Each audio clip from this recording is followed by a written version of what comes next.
Okay, I am going to call the meeting to order.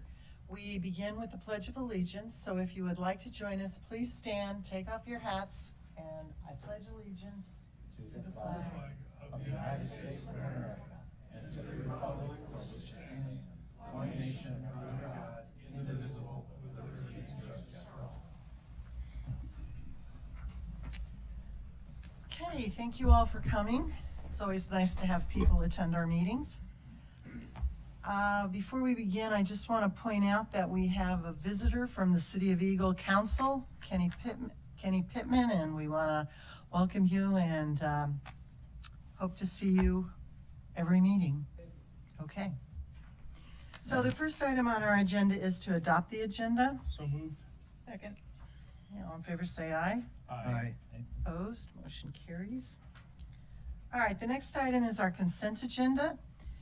Items on the consent agenda are considered to be routine and will be enacted by one motion. There will be no separate discussion on these items unless a commissioner or citizen so requests, in which case the item will be removed from the consent agenda and placed on the regular agenda.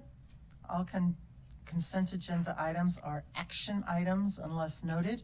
Is there any request to pull anything off the consent agenda from the audience or the commission? If not, Madam President, I move approval of the consent agenda. Second. all right, all in favor say aye. Aye. Opposed, motion carries. Okay, now we have the regular agenda. These are all action items, and they are all actually public hearings. So, the first is the Cassia Street, Shoshone Street Bikeways Plan adoption. It is a public hearing. I will open the public hearing, and we will have a staff report from David Corcoran, and then we will open it up to audience comments. All right, well, good evening, President Baker, members of the commission. David Corcoran, Senior Transportation Planner, here to bring forward the Cassia and Shoshone Bikeway concept studies for adoption. Staff is going to recommend that we adopt the Cassia and Shoshone Bikeway concept studies as presented. Just as a quick reminder, the location of the Cassia and Shoshone Bikeways. The Cassia Bikeway starts at the intersection here of Liberty and Franklin. It follows Franklin Park Drive down south and around along to Cassia, moving through Cassia Park and heading across through here, turning right down Robert Street to connect to our bike infrastructure there in Kootenai, serving as a low-stress alternative to Franklin Road. The Shoshone Bikeway starts down at Shoshone Park down on Canal Street. It follows Shoshone straight up with jogs at Nez Perce and Overland, then intersects the proposed Cassia Bikeway, heads on up to Rose Hill, and then follows Peasley Street up to the depot area, serving as a low-stress alternative to Vista Avenue. So the purpose of this project, as I said, is to develop low-stress alternatives to Vista and Franklin for cyclists to use to get east, west, or north-south on the bench. We had previously identified these projects in our Bike Master Plan and the Central Bench Neighborhood Plan, and we've worked with our Bicycle Advisory Committee in the City of Boise to develop these concepts. The goal with these bikeways is always to provide some cost-effective, implementable recommendations for improvements to create those low-stress environments at a reasonable price. The main focus, as a result, is on some of the major crossings, such as those at Overland, at Rose Hill, and at Franklin, to help cyclists get across those streets with a little bit more ease. We engaged in an extensive public outreach effort back in March. We put out an online survey, and we received a very good response for both bikeways. We held some mobile open houses in June. We had reasonable turnout and received pretty favorable ratings from for both concepts. That being said, we had also proposed along Shoshone as a design option to put bike lanes between Overland and Rose Hill. And based on the 31 attendees, we didn't quite feel comfortable making a decision one way or another on if bike lanes were an appropriate solution for that area. So we actually went door to door on Shoshone between Overland and Rose Hill. We heard from half of the residents along that corridor with that effort, and 2/3 of them indicated interest in bike lanes along that segment. So the key factor with the Shoshone Bikeway is the addition of a bike lane between Overland and Rose Hill. The rest of the corridor is already a pretty low-stress, low-speed route that Sharrows are sufficient for. We're proposing a mini roundabout at the intersection of Shoshone and Cassia. That's actually one of the most run four-way stops in the county. And we feel we can actually calm traffic and get cyclists and automobiles through there more safely with that in place. At the intersection of Shoshone and Overland, Shoshone actually makes kind of a funny jog there that makes it pretty difficult to travel north-south on a bicycle. We're proposing to place a two-way cycle track south of the existing sidewalk along there so that cyclists can ride just a little bit east across that jog and then catch the traffic light there at the eastern intersection of Shoshone and Overland. The Cascia Bikeway, moves east-west. The two big highlights at this one is we're proposing in front of Bora High School. We've worked with the Boise School District on this, and they're highly in favor of this. There's a very short segment of 4-lane road that functionally just serves as like a right turn lane into the school. We'd like to reconfigure that to 3 lanes and add bike lanes there, and the school district is in favor of that. The other key factor is we're working with the city of Boise through Cascia Park. There's a break in Cascia Street right now where we have some right-of-way on the north end of the park. And our plan is to install a bike and pedestrian bridge and pathway across that right-of-way to make that continuous east-west connection. So our next steps, we're planning to move into design for Shoshone here in fiscal 2019. So as soon as we adopt this, if it's adopted, and then move into construction in 2020. With a design for Cascia also beginning immediately and construction for that in fiscal 2021. So staff recommends that we adopt these concept studies as presented, and with that, I'm happy to stand for any questions. Thank you. Thank you. Does anyone have a question for Mr. Corcoran? Okay, this is a public hearing. We have a couple people signed up. When I call your name, you'll come up. Give your name and address for the record, and you will have 3 minutes to testify. So the first one is Gary Multanen. Evening, Commissioners. My name is Gary Multanen. I live at 5296 North Blackbird Way in Garden City. I'm just here to tell you that good bikeways are important. All 3 of these, I'll say the same thing on all 3 of them. I ride a lot of bike, I have for years, and when the bikeway is a nice bikeway, there's lots of other people riding with me. When it's narrow, skimpy, not well thought out, there's very few people riding. And so you have it within your power to make good bikeways. I would encourage you to do that. That's all I have to say. Make good bikeways. Okay, thank you.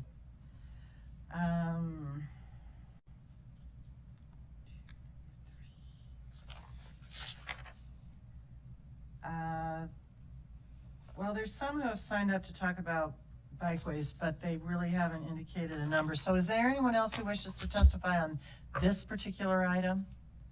The Cascia Street, Shoshone Street? Got a couple of hands. Well, why don't you come on up and,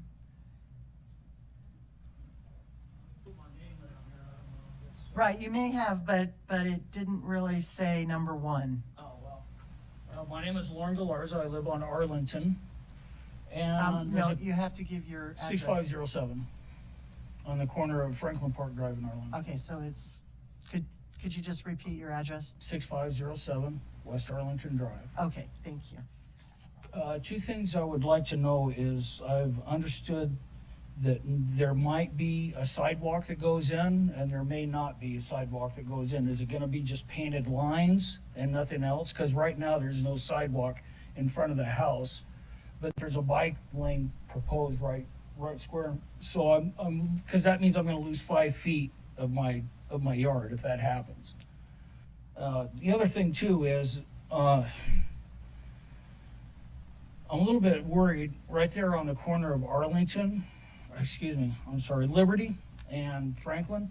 Somehow that bike path has to get to the other side of Franklin, and without some kind of traffic control, because Franklin's really busy, I'm a little bit worried about what kind of traffic control is going to go on Franklin there, and I see the potential, unless it's thought ahead and done right, I see a potential for a lot of traffic to come down Arlington, to come down Liberty to Arlington to Franklin Park Drive to skirt around, because there is no traffic device on the corner of Franklin Park Drive and Franklin. So that kind of concerns me a little bit.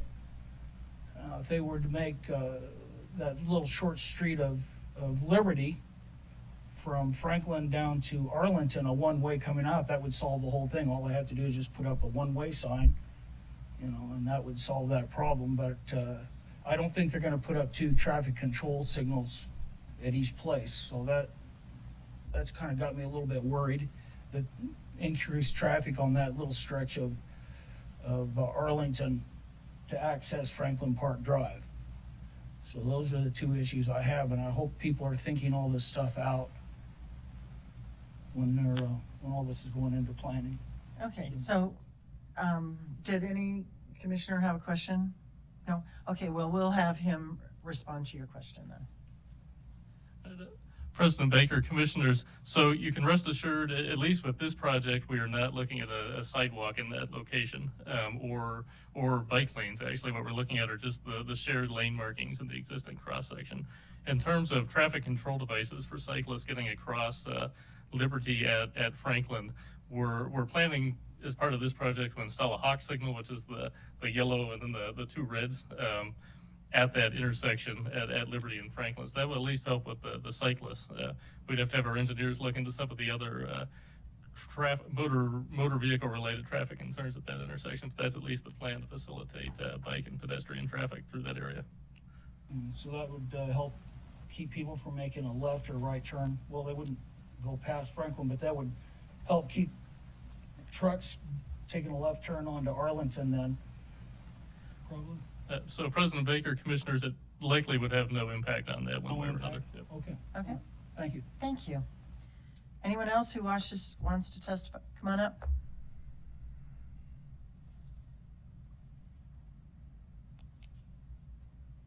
Hello, thank you. My name's Lars Christian Larson. I live on 1809 South Shoshone. I'm really excited about this project.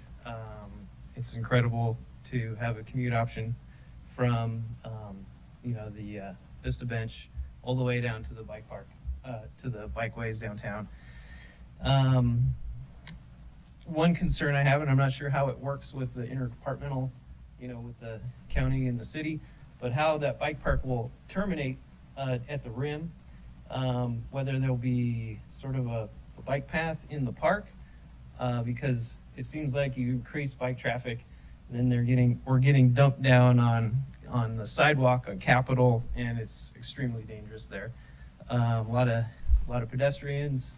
As a cyclist, you're coming down the hill, there's easily an accident ready to happen there. So I'm curious how that will work out. And then I live, close to the Nez Perce intersection of Shoshone, and I see this as a great opportunity for some kind of traffic calming. As Nez Perce, there's not a lot of traffic, but there is a lot of speeding going on there, and either a stop sign or some bump out or some bikeway that takes care of that jog that's similar to Rose Hill.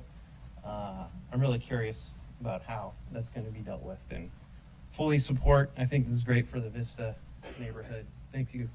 Thank you. Anyone else? Come on up.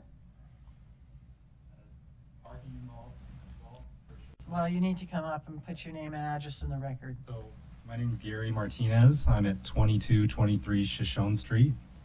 And I'm just kind of concerned because they said that there's going to be no parking on the east side of Shoshone. I'm right across from all the apartments and townhomes right there. I'm just kind of wondering where everybody's going to park, because I've lived there for 15 years and I know how many cars are parked down both sides of that street. Okay, David, do you have a? Yes, so President Baker, sir, your house is located south of Overland Street, correct? I think 2223 is probably. South of Overland, yes. So we will not be impacting parking along that stretch. The Awesome. only place parking will be removed is north of Overland. Perfect. Thank you guys. Okay, anyone else? Okay, does the commission, is there one more? No? Speak now. Well, we'll get to that. Okay, so does the commission have any further questions for staff? Madam President, if David, if you wouldn't mind addressing the concern that was raised about the How to get down. pedestrian Connection on traffic, how to Capitol Boulevard. descend from the bench from the park on down to Broadway there. Can you maybe comment on that? Yes, so President Baker, Commissioner Woods, we're in conversations with the city Parks and Rec Department right now on how to either run something down to Ann Morrison. I realize that's steep, so it would require some work, or in our ongoing conversations about the Capitol Boulevard corridor, where we're expecting to address those through that process. So we are actively looking at that. Yes. Thank you. It's all part, I think, of the Capitol Boulevard issue that we had a while back. Okay, well, I'm gonna go ahead then and close the public hearing, and Commission, you have this before you. Madam Chair, I would Mr. move Hance. the adoption of the Cassia Street, Shoshone Street Bikeways Plan. I'll second that. Okay, is there any discussion? Just want to commend David and the staff and all the, I went to the open houses and saw a lot of the good input. This is one of the best connected parts of the city, so there's already really great connectivity, but this additional bike facility will also reduce the need for car traffic, because more and more people, as Lars indicated, are just going to use this to commute. And I appreciate him pointing out that one thing. We do have some time to work it out, but we now have a deadline before it's built, because if you don't have that one connection, it's a little like fixing all the artery in your body, but you miss one little clot, it doesn't work. So if that's a key clot, this certainly raises the pressure on us and the city of Boise to resolve that blockage point, which has been an issue for a number of years. Appreciate you raising that. Okay, anyone else?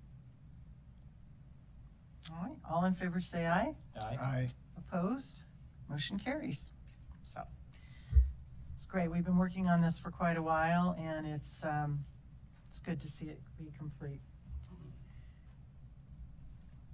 Okay, I think we also have 2 members of the Star City Council here. I didn't notice the 3. Wow, you have a quorum. Yes. Did you notice this meeting? You're in the same room. Well, welcome. I know I saw you last night, so it's good you're here. I hope you're going to testify on the Star Neighborhood Plan, which is up next. It's a public hearing, and it is a request for adoption of the Star Neighborhood Bike and Pedestrian Plan, which is to identify key pedestrian and bicycle improvements to facilitate greater mobility throughout the city of Star. We will have a staff report from Brooke Green, and then we will open it up to the public to testify. And again, it's a public hearing, and I think I opened it, but I'm opening it again. So, Ms. Green. Well, thank you. Good evening, Brooke Green, Senior Transportation Planner within Projects and Planning, and I too would like to thank to have the privilege of 3 of the City Council folks here this evening, so thank you so much. The purpose of today's presentation is to put forward the final recommendation for the Star Bike and Pedestrian Neighborhood Plan. I'll quickly go through just a brief of the plan itself.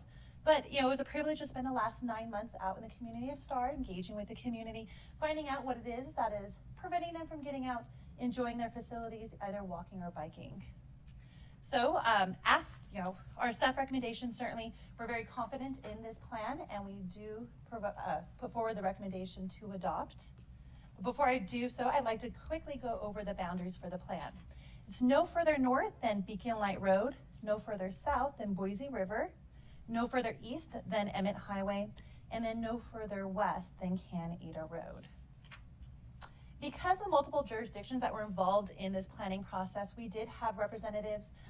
Councilman Chadwick did participate on our technical team through this whole process.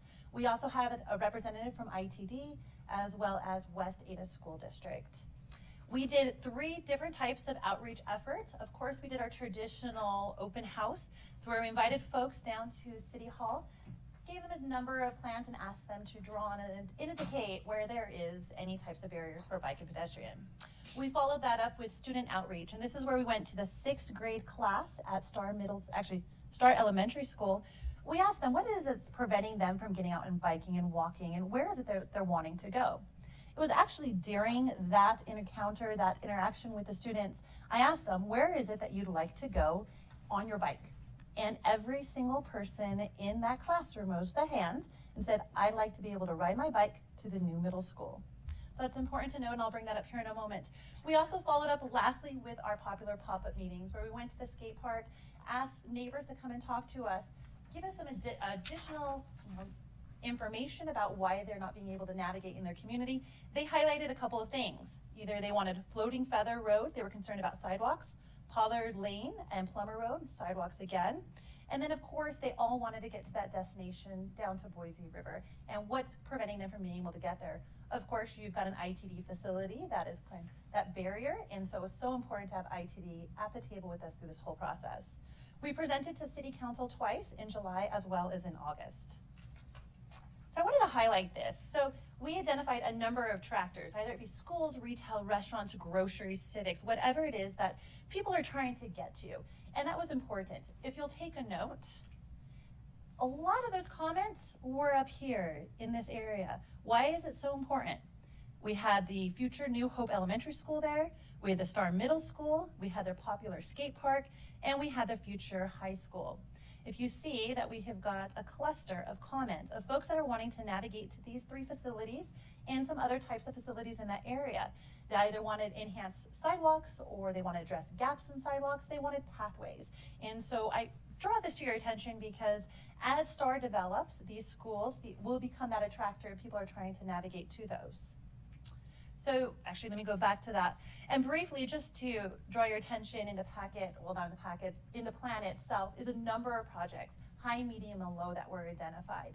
And in this cluster, these projects, dependent on the public input and our community programs prioritization process, that's how we ranked them. And so you can see that certainly access to the school is ranked very high. Sidewalk installation is ranked very high.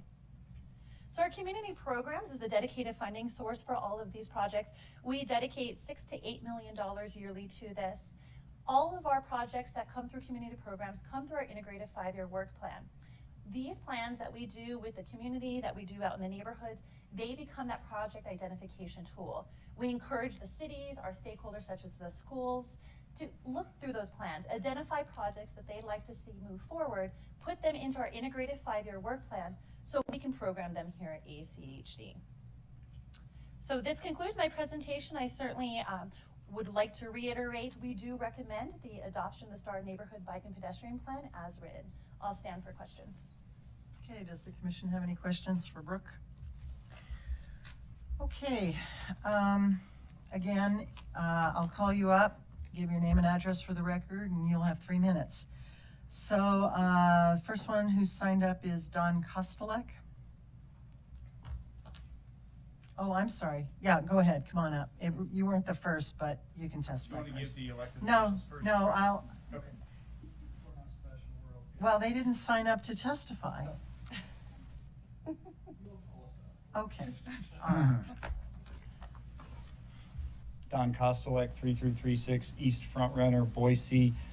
This is rewarding to see this up there. A little over a year and a half ago, we did the first Looking Glass Academy workshop in STAR produced by the Idaho Department of Health and Welfare. And Brooke came to the second round of that in spring of 2017.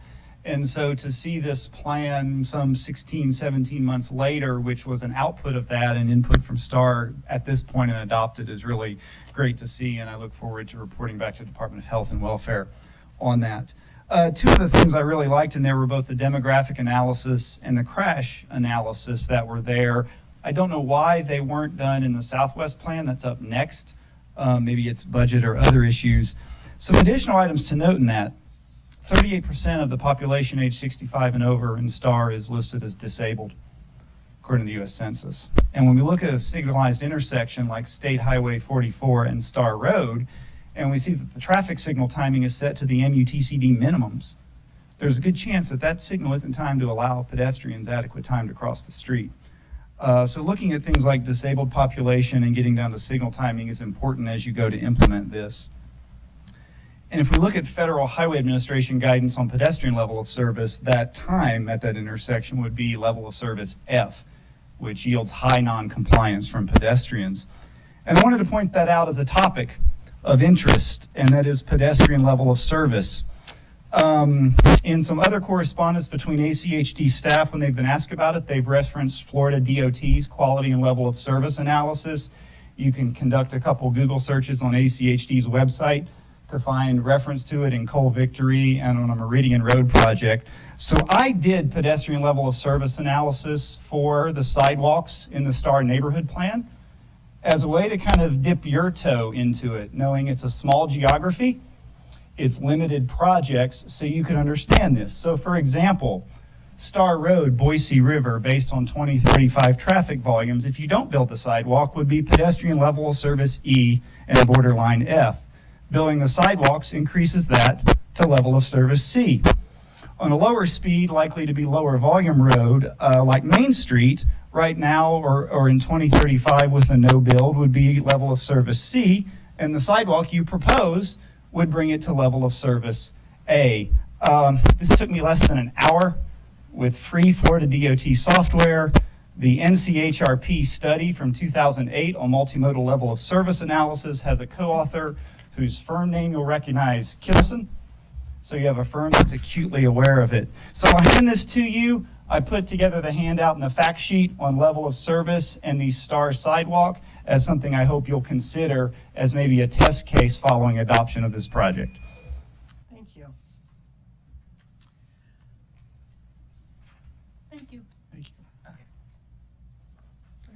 I forgot to say, seeing the ULI thing on Hillsborough Street in Raleigh, they had 25 programs that didn't meet ADA compliance on that project. So I just want to know you're not alone when you hear from me Okay, on that.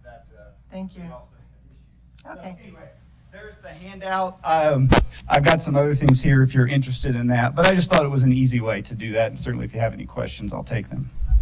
thank you. All right, Gary Multanen, did I get that right this time? You did, Madam President. So all I have to say in addition is, I've ridden from Boise to Portland, from the northwest corner of Washington to San Francisco, from San Diego to Tempe. It is always nice to ride through a community where the road commissioners made sure there were bike pathways. So that's just do what you need to do for safe bicycle riding. Okay, thank you. All right, Commissioner Chadwick, did you want to say something? Trevor Chadwick, 9705 West Compton Court and Star. I'm on the Star City Council. First of all, I just want to commend Brooke. She's awesome. Just so you're aware, she does a great job. We know. Great to communicate with. And it's really nice because first coming in on the city council, sometimes you hear about the conflicts that you have with communication with other agencies. Well, that's not true if you're willing to work with them, right, and talk to them. So it's been fantastic. This plan is great. You've got a lot of support in our community for it. And I just hope that we can continue with this plan and work together to make things happen. He was just talking about accessibility issues that we have. We have several bridges in Star where sidewalks terminate into the road, which causes people in wheelchairs and stuff that live in that area to have to go across that bridge to get back to the sidewalk. And those are things that we want to try to move up if we can. And because of this effort here, we've also come up with a plan and gotten property donated to allow us to create a pathway to our new middle school through some property to take kids off of the roadways. And Brooke was instrumental in helping me come up with an idea for that too. So I appreciate you guys. I understand. We're a fast-growing city, and it's raw. It's a very raw city, so unlike the areas up here that we were just talking about, David was talking about, we have opportunities to make things right the first time.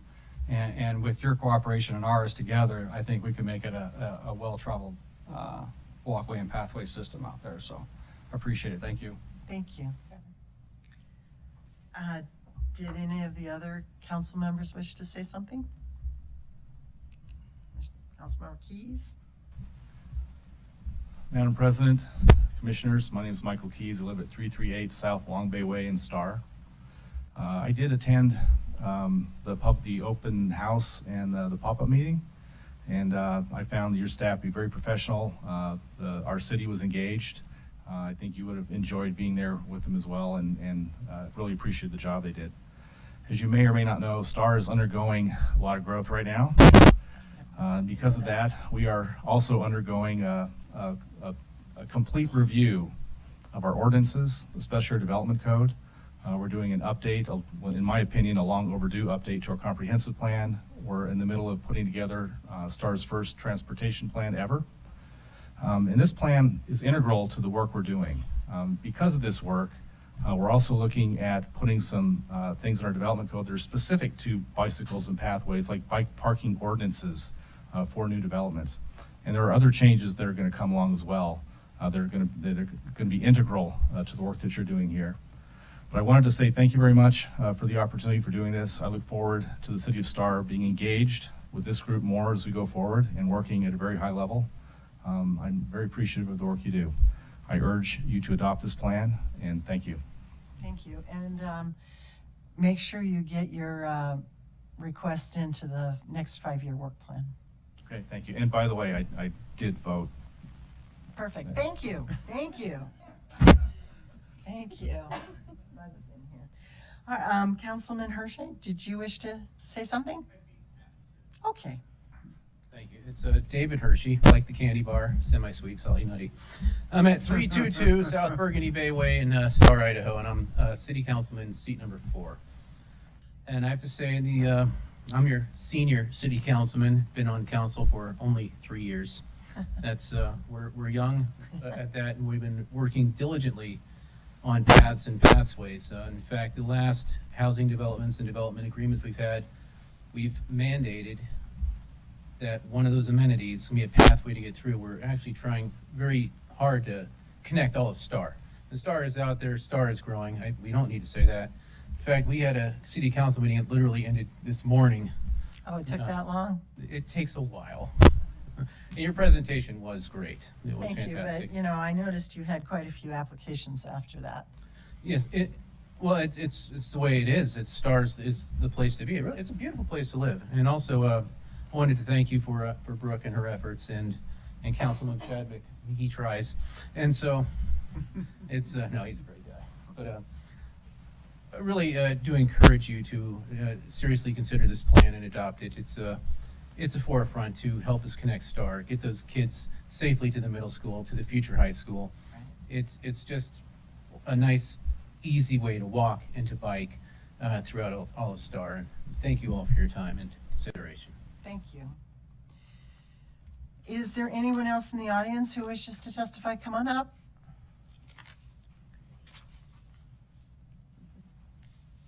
My name is Carla Carnes, and I live at 764 North Troutner in Boise, but I'm the elementary school principal at Star Elementary.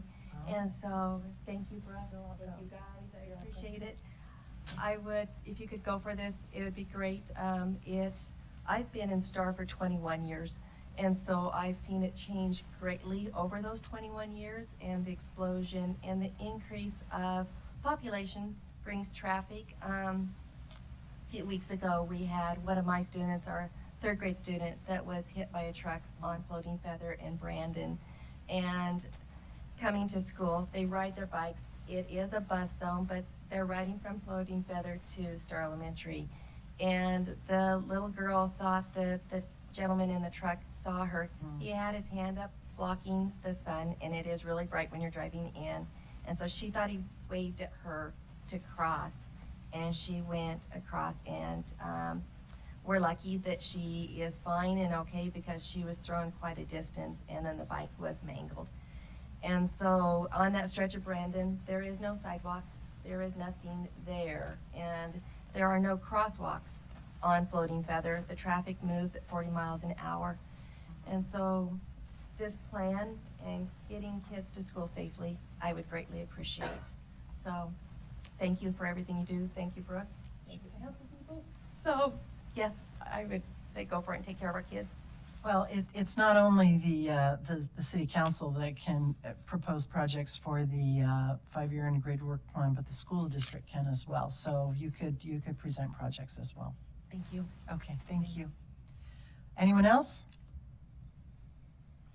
This is for the Star neighborhood plan. Going once? Okay, I will ask if the commission has any questions for Brooke. All right, then I'm going to close the public hearing, and you have it before you. Madam President, I move that we approve the Star Neighborhood Plan. And in so doing, I just want to thank again the Star City Council for their engagement and their work in this plan. This is truly going to be something that I think is transformative in Star as the community grows, and really appreciate all the work that you put into it. Also want to thank people that came and testified. I thank Mr. Kostelek for his analysis. We'll take a look at that.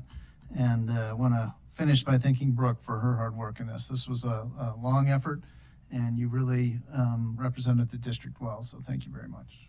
And I'll second the motion. Okay. All right, any other comments? I also want to echo Brooke's good work, and I appreciate that this is an area that is new, quite a bit different than the area we just looked at, which is already developed out. And I'm hopeful that with the new tools that we can use, including those Mr. Kostelek was able to identify, we can then protect that, what has been built, and that we don't literally run over it by the pressures of development to widen and increase speeds and move more traffic through. So this is something we want to build and then protect. All right, any other comments? All right, if not,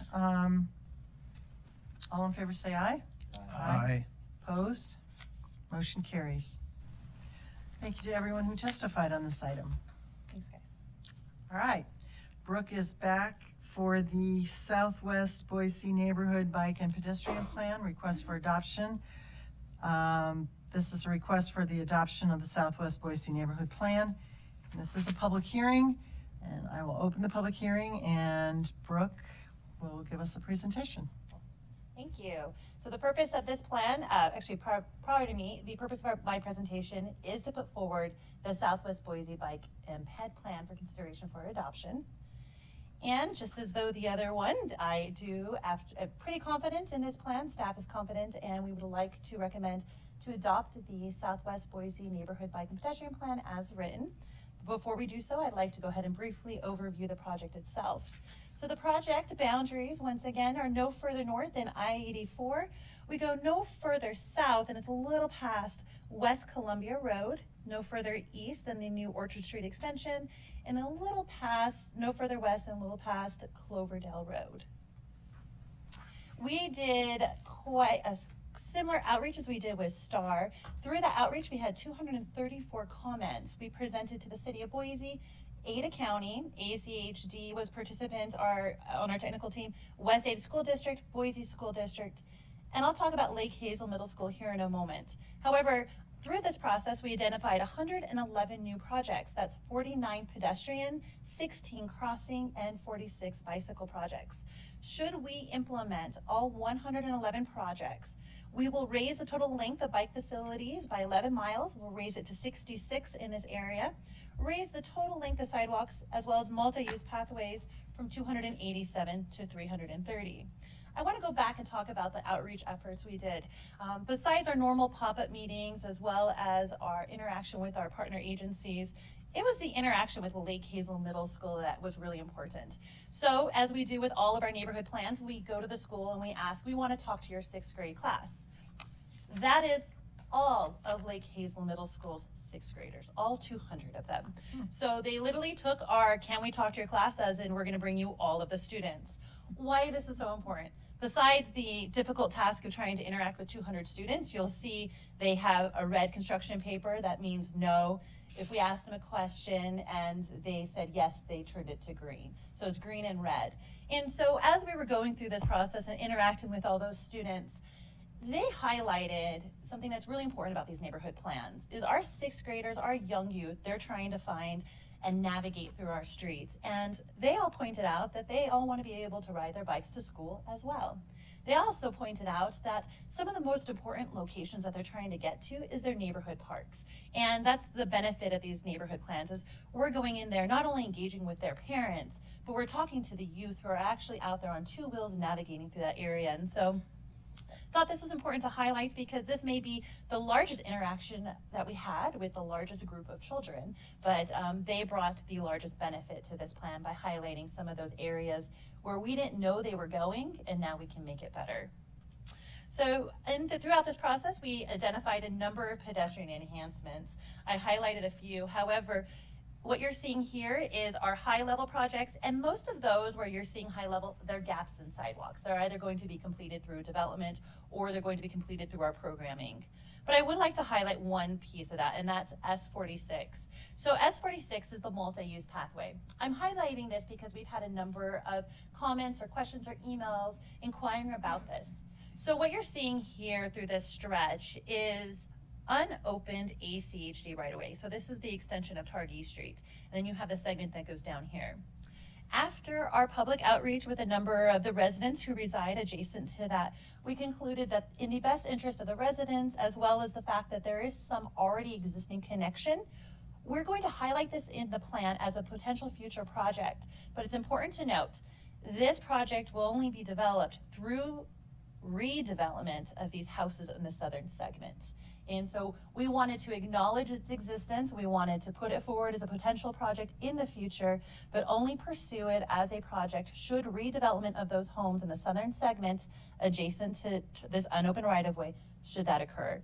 The future school site over here to our left, this is not planned, it's a future school site. Should that develop, we can go back and revisit this segment right here. The most important piece of all of this, however, is this unopened right-of-way here. And it's actually, pardon me, it's not unopened right-of-way, it's the irrigation districts. So we've encouraged the city of Boise to pursue that. Right now, it's just green space. Why it's important, should this connection occur where we do have an easement and then city could pursue this location, this will allow for all the kids who reside over in this neighborhood to be able to walk to school. So of course the school district has a strong interest, however, it has to be led by the city. So I highlight this because we did receive a number of comments and I wanted to explain it a little bit further. However, I just want to reiterate that right-of-way is identified in this plan, but will not be pursued as a project, and only and if the adjacent homeowners should redevelop. We had a number of bike facility enhancements identified through this. What you're seeing is medium, high, and low. That's the indication there. These bikeways, should they be developed, you see here that we could have the largest north-south connection in this location. And we have some other additional enhancements. This bikeway right here, of course, runs adjacent or parallel to I-84, so it provides that low-stress route. Most important, it connects to the new Cloverdale Bridge that's going in place. So should these bike facility enhancements be completed, they do complement our already existing and adopted roadways to bikeways master plan, where it identifies a number of low stress routes. Back to the conversation about the kids. Now, a lot of them wanted to be able to navigate through to the school, and so all of these projects certainly provide a low stress route or do align with our recent adoption of our matrix, so that way it provides a comfortable bike route for the kids as well as adults who are navigating through this area. As I highlighted earlier, this is part of ACHD's community programs. It is a dedicated funding source where we commit $6 to $8 million yearly to this. This is a prioritization tool, so we encourage the cities as well as the school districts to use this to identify projects to put forward as we go out yearly for that integrated 5-year work plan development. With that, this concludes my presentation. As I mentioned earlier, I do recommend the adoption of the Southwest Boise Neighborhood Bike and Pedestrian Plan, and I'll stand for questions. Thank you. Are there any questions for Brooke at this time? I just have one question. It was brought up. Mr. Hanson? It was brought up in the previous piece that there wasn't a demographic analysis done in this area. Is there a reason? President Baker, Commissioner Hanson, there is a demographic analysis that is completed in the plan. If I recall, Don Kostelich was concerned more or less about the crash data. Now, we didn't do an analysis on crash data in this area, in this plan. Part of that is because we acquired different consultants for our planning processes. What it does is it highlights an opportunity for continuity with all of our plans, and we can go back and revisit that in our next planning process. That'd be good. Thank you. Okay, we have I'm sorry, Mr. Goldthorpe? Yeah, Brooke, we had a little bit of an interaction with email today from the Southwest Ada County Alliance about how flexible some of these segments were. Could you let us know a little bit about that? Certainly, I have to go back and revisit that email itself. Now, these projects in themselves can be change. If I recall, I passed on a conversation to our development services regarding the installation of some sidewalks. And I'm still waiting to hear back from our development services on that. Thank you. I don't think all of us received that email. I didn't, did you? Yeah, we didn't see it, so. Okay, we have a number of people signed up. If you come up, give your name and address for the record, and you'll have 3 minutes. We will begin with Darlene Pollard. Okay, so you don't want to testify then? Okay, great. So Herb Pollard. Thank you, President Baker and Commissioners. My name is Herb Pollard. I live at 2169 South Linda Vista Place in Leo's Rose Creek subdivision. And we participated in the public meetings in our subdivision, and thank Brooke for the work and for listening. The Targhee Street right-of-way is the south boundary of my lot for some 200 feet, the west end of the Targhee Street right-of-way that Brooke mentioned, and the place where the irrigation district right-of-way from Deborah Street connects is the southwest corner of my property. So I'm concerned, and also as a former president of the Homeowners Association there, we built the walking paths and bike paths that are heavily used and are part of the blue lines in the pictures that Brooke has shown. The Targhee Street right-of-way, I'm happy. I mean, I know it's there. I know the district owns it. I have a license to maintain fences and landscaping and do weed control on 230 feet of it that's bounds my property. But opening that right-of-way I think it would be a problem. And there's alternate paths with the trails through the open space, the paved paths through the open space in Leo's Rose Creek and the existing streets that are heavily used, that are only 100 feet to 300 feet north of that right-of-way. So opening that right-of-way would gain very little for a big expense. I know it's there. I know the district owns it. But that was our concern. We're supportive of the plan as it stands. And certainly connecting through the neighborhood to the schools and facilitating bike traffic is of interest to us. So we're supportive of the plan as it stands. But we are concerned, and if it ever comes up that Targhee Street right-of-way might be opened, we will probably organize the neighbors and say, please don't. But thank you. Thank you. Thank you, Brooke. And I forgot Mr. Gary Multanen. Okay, you're good. Okay. All right. Let's see. Linda Rain.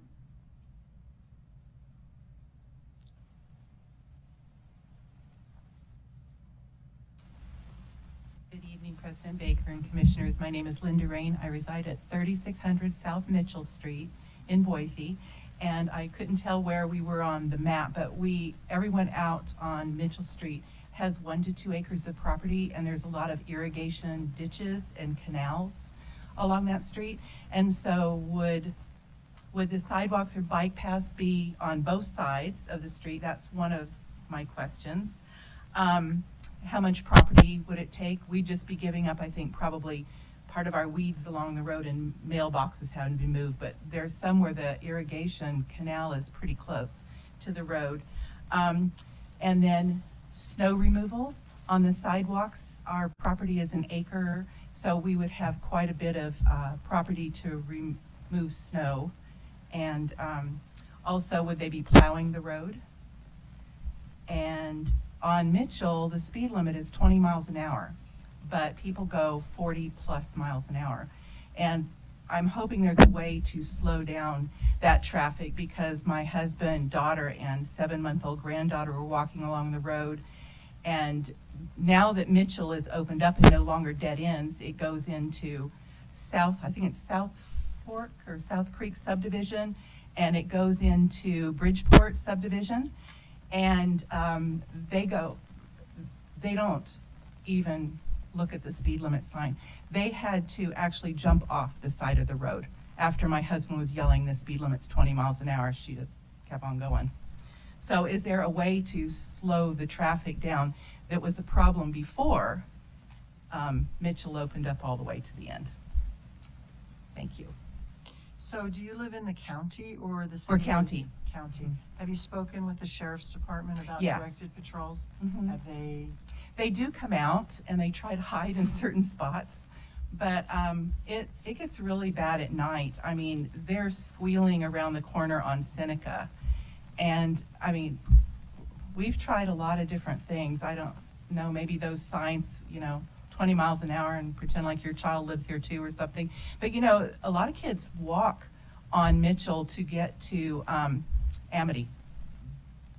Probably why it needs a Amity sidewalk. Elementary, yes. And there are a lot of people that come from the subdivision across the street, Carolina subdivision and over in there, that like to walk along our street because we've got trees and birds. It's just really nice, and there is no walking anything along that road. And our road is not very wide. If you have 2 cars coming on either side of the road, a pedestrian has to get off into the gravel. So it'd be nice to have, something along there. I know Brooke was talking about when we went to the Molinar Park meeting, let's see, it was going to be walking paths, which wouldn't be a sidewalk, it'd just be like what they put on Maple Grove, I believe, with just the asphalt extending and then maybe a curb there.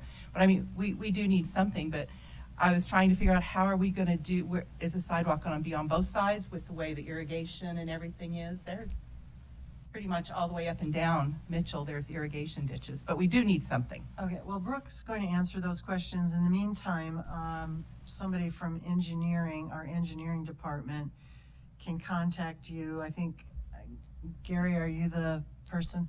So hold your hand up. He can talk to you either during or after the meeting about maybe there's traffic calming that could be done if you make an application, that sort of thing. But Brooke will answer the questions about where the sidewalk's going to be. Certainly.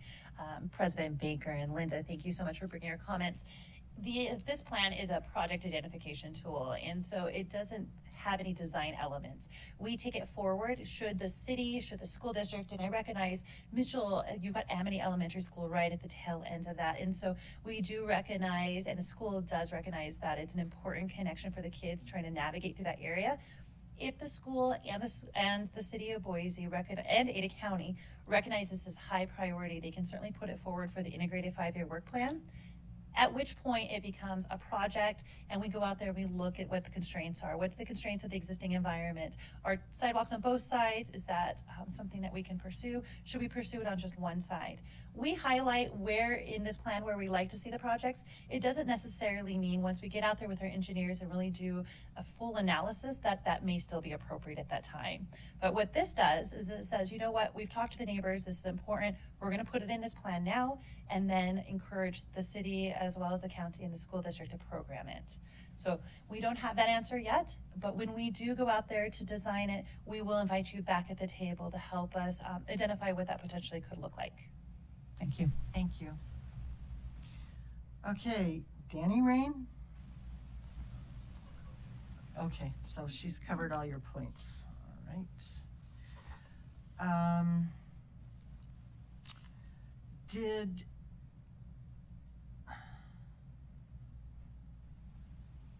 Let's see, Lauren, did you want to speak to this issue?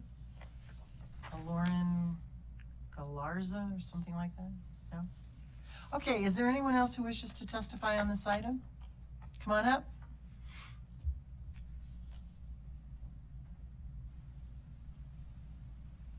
Ladies and gentlemen, and you too. My name is Linda Sauer. I live on the corner of Bean Apple and South Mitchell. Linda already explained a lot of my concerns. Since they put the South Mitchell all the way through to Bridgeport and the other new subdivision, we have speeders. And they start at 4:30 in the morning. And they do not stop until 4:30 the next morning. We have a lot of children that walk that street. And I think it was also Bean Apple that was gonna go to Maple Grove.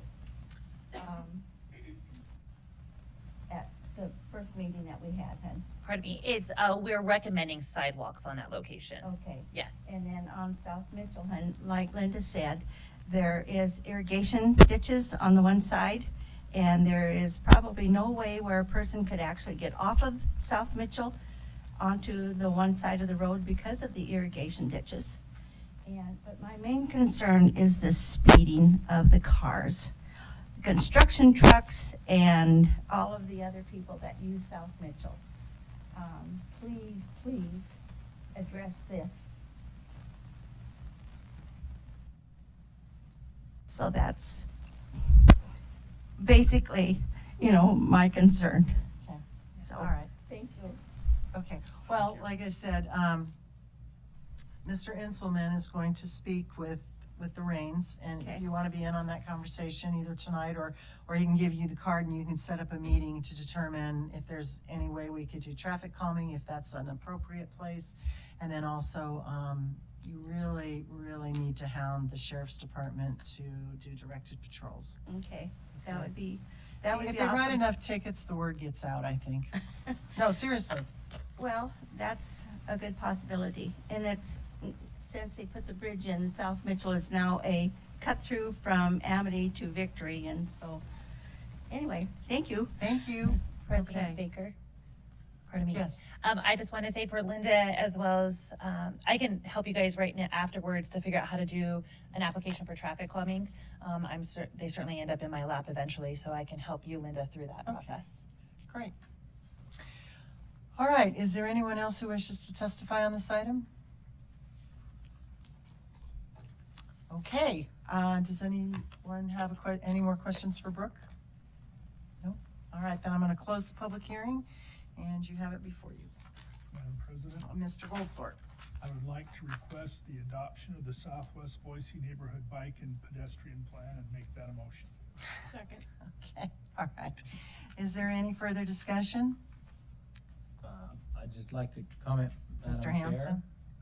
I appreciate the testimony. I think, and I appreciate Brooke taking into consideration the concerns regarding traffic calming and being able to integrate that, much as we integrated traffic calming on 13th and Kootenai and other places. We can design roads so that people don't exceed the speed limit. And it's quite a burden after the fact to then expect people to go through the process of coming back and saying redesign this road so that people don't speed. The other is the key crossings within this. Unlike the other two plans, this does have major arterials bisecting it. Major arterials, we are planning to widen all of them, in fact, down to 5 lanes, up to 5 lanes, which means they have to be safe crossings, otherwise they function just as a block to kids who want to get from one side of that arterial to the other. So it's a key component of this plan that we integrate traffic calming and that we integrate true safe connectivity between the sections, and I'm looking forward to seeing that. So this implementation of this plan will certainly cost more, but if we want it to function, we have to. It's not just the number of miles of sidewalk, it's the usability of sidewalks and bike lanes that matters. Thank you. Okay, any other discussion? Mr. Goldthorpe? Well, just for me, I appreciate this bike ped plan down in my district more than you know. I've for a long time thought that if we could solve problems like this, we would take a ton of vehicles off the roads because all these kids would be able to ride their bike or walk to school. And that relieves some congestion. And this being as preliminary as it is, it's going to be a lot of fun, if that's the right word, to make sure the design for this and the implementation of it happens the way you want. Thank you. Thank you. Any other discussion? No. All right, all in favor say aye. Aye. Opposed? Motion carries. Well, Commission, I must compliment you on your work this week, much more successful than last week. So, and thank you, Brooke and David. So that concludes our regular agenda. The next item is public communications, and I believe we have somebody signed up to speak? Bob Van Arnhem? So come up, give your name and address for the record. I'm Bob Van Arnhem. I live at 3049 South White Post Way in Eagle. So I wrote all my bullet points down and listening to folks talk and so forth. You had the ACHD logo up there before. It said committed to service.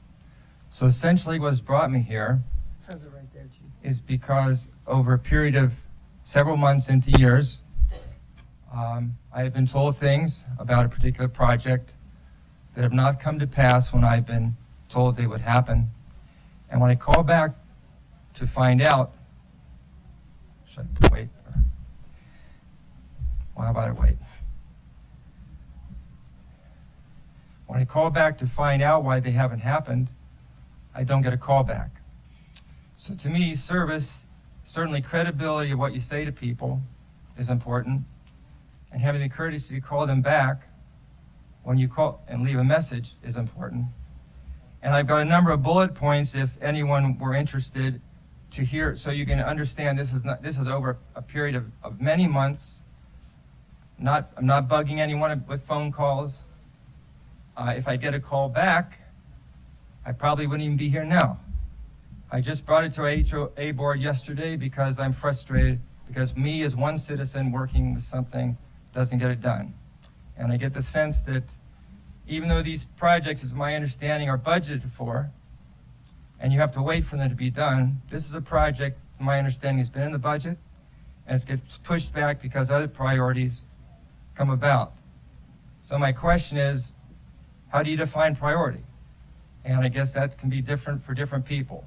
I hope it's not a case where someone with more money or more power or more influence can get their project put ahead of ours. Our subdivision is 30 years old. We've lived there for 30 years almost, 29 this past August. We've been in Idaho for 40 years. We paid taxes over many years.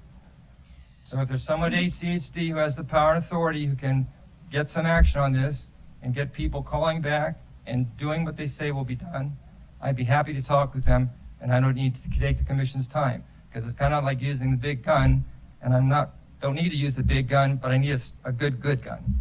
Well, Mr. Arnhem, I understand. Van Arnhem is the last name. Van is Dutch. It's Dutch. Just correcting you only because Van Arnhem, it's Dutch. sorry, Okay. sorry, sir. That's all right, no problem. It's my understanding that this regards your issues with sidewalks repair. I wasn't going to be that specific. You must have heard about But it. we know, and I believe you have been informed, and we'll inform you again tonight, that this is on our list. Sidewalks are an important part of what we do in terms of maintenance, and they will be completed this fall. They're on the list. Good. Now, We have a lot of sidewalk repairs to do. I understand And that. it has nothing to do with where you live or who you are or how much you pay. It's on the list in terms of the severity of the problem. And so your sidewalks will be repaired. Now, maybe not all of them will be repaired, but the ones that are in dire need of repair will be. Okay, so may I ask this question? Because I want to emphasize the callback issue. This would have been alleviated, wouldn't have gotten to this point had I gotten a callback. And it wasn't a demanding callback, it wasn't a frequent callback. We're talking about months between callbacks. We're talking about February 8th, the first call. So from so on, okay? That's the essential issue here. Yes, was told what you were told, but the thing is there's no credibility at this point, whether it happened this year or next year or whenever. And I'm saying, what is the problem with the callback? I mean, I know any of you sitting there, if you call someone, you'd like a callback. If you're told something, you expect it. If you deal with a contractor for your home, you expect them to be there when they say they'll be there, or call you and let you know why it's not going to happen. So yes, I went to the director's assistant to get an answer, and she was very responsive, and I appreciated it. And that was my takeaway. Then yesterday at our board meeting, there was a letter presented from ACHD, and the letter was projected like this. I couldn't read it. The property manager summarized it. But my takeaway at that moment was it sounded like, yes, this year, we're trying to this year, but it could not happen maybe till next year. And what the director's assistant indicated was be next spring then. I can live with that. But hey, how about just a culture of calling people back when they call you and they're not bugging you every day or every week or even every month to get the call back. Okay, well, we apologize for that, and as I said, it's on the list. Okay, thanks. Okay, thank you.